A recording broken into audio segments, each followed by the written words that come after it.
سەریشی نییە ئەگەر لە بنبڕ نەکرد واضحين نبدأ توضيحك ما بدأت إلى موضوع أرضهم نامەی حیزبە کوردستانیەکانی شاری کەرکووک ئەمڕۆ 27 لە بارگای مەکتەبی سیاسی یەکێتی نیشتیمانی کوردستان حیزبە کوردستانیەکان کۆبوونەوەی خۆیان بەست. لە کۆبوونەوە هەموو لایەک هاوڕابوون لەسەر ئەوەی ڕێگر بین لە پێشێلکردنی مافی هاوڵاتیانی کورد و نەتەوەکان لە شاری کەرکووک. بەم بڕیار و ڕاستپاردانەوە کۆبوونەوە تەواو کرا. تەکید لە پێکەوە ژیان لەگەڵ هەموو نەتەوەکان کرایەوە. لەسەر زەوی جوتیاران و لادێکانمان بەجواب دێین و ڕێگە نادەین مەحکەمەی کەرکووک بە ئارەزووی خۆیان بڕیار بدەن و بۆ ئەم مەبەستە کۆبوونەوە بکرێت لەگەڵ ئەنجومەنی باڵای دادوەری عێراق. دووەم، لەسەر دامەزراندنی هاوڵاتیان ڕێگە لە قۆرخکاری دەگرین. ناهێڵین کورد و هاوڵاتیان بێبەش بکرێن.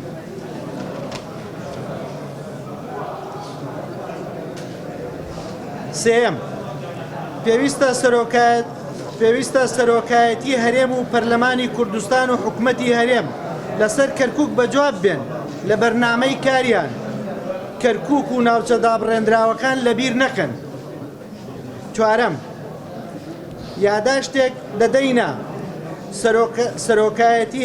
سەرۆکایەتی عێراق و پەرلەمانی عێراق و پەرلەمانی کوردستان و هەرێم و پەرلەمان و حکوومەت لەسەر پێشێلکاری لە شاری کەرکووک داوان لێ ئەەکەین کێشەکان چارەسەر بکرێت.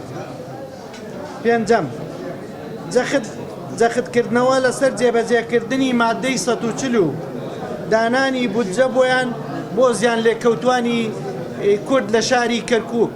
شەشەم، لژنەیەک پێکێنراوە بۆ خۆ ئامادەکردن بۆ خۆپیشاندان و مانگرتن لە حاڵەتی پێشێلکردنی مافی میلەتەکەمان کە هەمومان بڕیارماندا لێی بێدەنگ نەبین.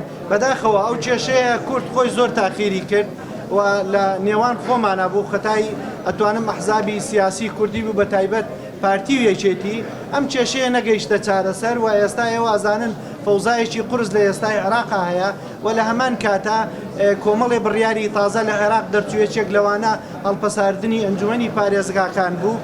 بۆیە ئەم بابەتەمان لە دەست چوو و پێویست بەوە کات ئێستا جارێکیکە خۆمان کۆکەینەوە یەک دەست بین. پێویست ناخات زۆر برینەکانی یەکتر بکوڵێنینەوە بەڵکو هەوڵ بدەین چارەسەری ئەم کێشانی کە ئێستا ڕوبەڕوومانە بێتەوە بیکەین.